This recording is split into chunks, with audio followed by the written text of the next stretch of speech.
matiyak ang kredibilidad ng mga automated counting machines sa election 2025, muling nagsagawa ng trusted build ang COMELEC. Pinalawig naman ng COMELEC ang pagpaparehistro ng online campaign platforms ng mga kandidato. Nakatutok si Von Aquino. 44 na araw bago ang eleksyon 2025, nagsagawa muli ng trusted build ng automated counting machine ng Commission on Elections o COMELEC na sinaksihan ng mga kinatawan ng Mirror Systems at election watchdogs. Bahagi ito ng proseso para matiyak ang reliability, accuracy, transparency at security ng mga gagamiting automated counting machines sa national at local elections sa May 12.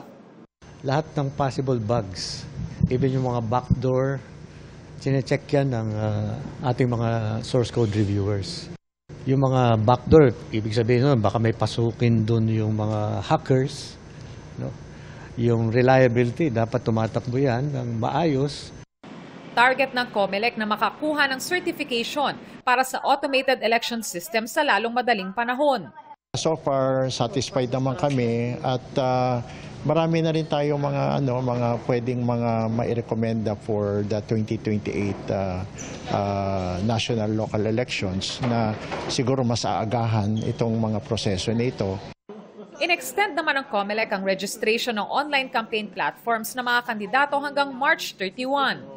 Marami nagre-request na ma-extend pa rin.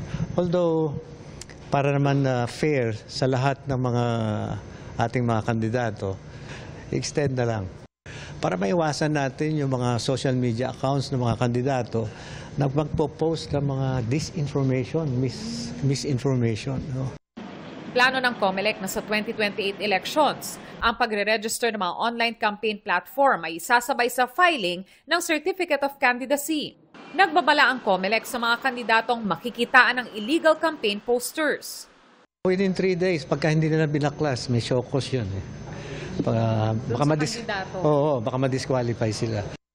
Para sa GMA Integrated News, Von Aquino, Nakatutok, 24 Oras.